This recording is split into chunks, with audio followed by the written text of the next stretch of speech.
तो इस वीडियो में हम समझने वाले केमिकल इक्वेशंस को बैलेंस कैसे करते हैं।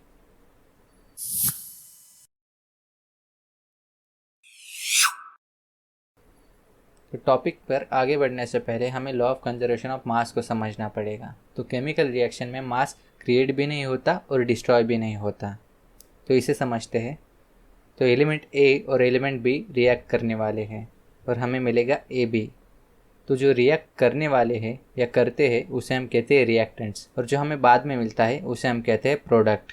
तो यहाँ पे आप देख सकते हो रिएक्शन से पहले ए 1 है, यानी ए की मात्रा 1 है, और रिएक्शन के बाद भी ए की मात्रा 1 ही है, और रिएक्शन से पहले बी भी एक ही है और रिएक्शन के बाद भी एक ही है। तो जितने एलिमेंट्स या एटम्स लेफ्ट हैंड साइड में होंगे उतने ही एलिमेंट्स या एटम राइट हैंड साइड में भी हमें देखने को मिलेंगे। तो इसे समझते हैं पहले एग्जाम्पल से। तो यहाँ पे मैग्नीशियम ऑक्सीजन के साथ रिएक्ट करेगा और हमें मिलेगा मैग्नीशियम ऑक्साइड।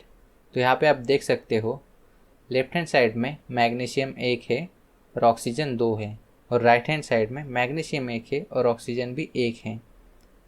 तो अब यहाँ पे राइट हैंड साइड में ऑक्सीजन कम है, तो हम इसे बराबर कैसे कर सकते हैं। हम यहाँ पे MgO के सामने 2 लिख देंगे। तो उसके बाद होगा क्या, राइट हैंड साइड में मैग्नीशियम 2 हो गए और ऑक्सीजन 2 हो गए। तो ऑक्सीजन तो यहाँ पे बैलेंस हो गया, लेकिन मैग्नीशियम लेफ्ट हैंड साइड में 1 ही है। तो इसे बैलेंस करने के लिए हम लेफ्ट हैंड साइड में मैग्नीशियम के सामने 2 लिख देंगे। तो अब हमारी रिएक्शन बैलेंस हो गई। अब अगले एग्जाम्पल की तरफ बढ़ते हैं। कार्बन जब ऑक्सीजन के साथ रिएक्ट करता है तो हमें मिलता है कार्बन डाइऑक्साइड। तो आपको यहाँ पे O2 दिख रहा है, तो हम सिंपली ऑक्सीजन लिख के उसके सामने 2 क्यों नहीं लिख सकते, क्योंकि ऑक्सीजन एक डायटोमिक एलिमेंट है। तो अगर आपको डायटोमिक एलिमेंट्स क्या होते हैं ये पता नहीं है तो उस वीडियो को जाके आप देख सकते हो। तो इसे समझते हैं। कार्बन लेफ्ट हैंड साइड में 1 है और ऑक्सीजन 2 है, और राइट हैंड साइड में कार्बन 2 है और ऑक्सीजन 4 है। तो सबसे पहले हम इस केस में ऑक्सीजन को बैलेंस करने की कोशिश करते हैं। तो ऑक्सीजन यहाँ पे 4 है और लेफ्ट हैंड साइड में 2 ही है, तो हम ऑक्सीजन के सामने 2 लिख देंगे। तो उसके बाद ऑक्सीजन 4 इक्वल हो गए, लेकिन कार्बन लेफ्ट हैंड साइड में 1 है, तो हम क्या करेंगे, कार्बन के सामने 2 लिख देंगे। तो ऐसे हमारी ये रिएक्शन बैलेंस हो गई। अब अगले एग्जाम्पल को देखते हैं। कॉपर ऑक्सीजन के साथ रिएक्ट करता है और हमें मिलता है कॉपर ऑक्साइड। तो ये रिएक्शन हीट देने के बाद होती है। तो इस रिएक्शन में लेफ्ट हैंड साइड में कॉपर की मात्रा 1 है और ऑक्सीजन की 2 है, और राइट हैंड साइड में कॉपर 2 है और ऑक्सीजन भी 2 है। तो हम सिंपली कॉपर के सामने 2 लिख देंगे और हमारा इक्वेशन बैलेंस हो जाएगा। अब अगला एग्जाम्पल देखते हैं। वाटर स्प्लिट हो रहा है हाइड्रोजन और ऑक्सीजन में।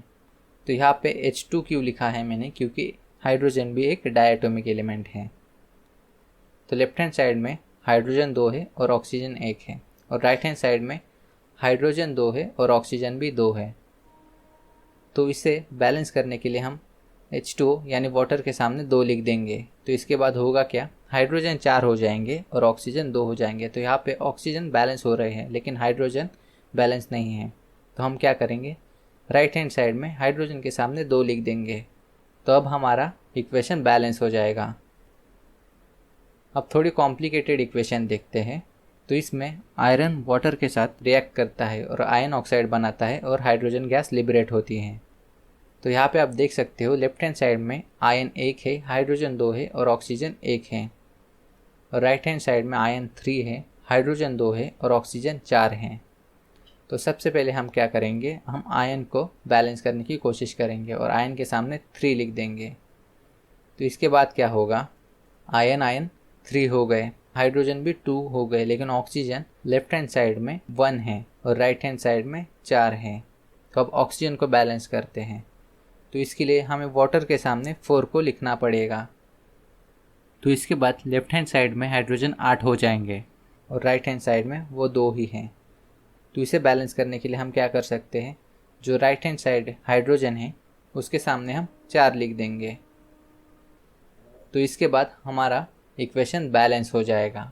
दोस्तों ये था छोटा सा वीडियो बैलेंसिंग केमिकल इक्वेशंस के ऊपर। अगर आपको वीडियो पसंद आता है तो वीडियो को लाइक कीजिए, चैनल को सब्सक्राइब कीजिए, बीच में जो लोगो दिख रहा है उसे दबाकर, और ये दोनों वीडियो भी देखना ना भूलिएगा। नीचे डिस्क्रिप्शन में इंस्टाग्राम की लिंक है, जाके फॉलो कीजिएगा। धन्यवाद दोस्तों।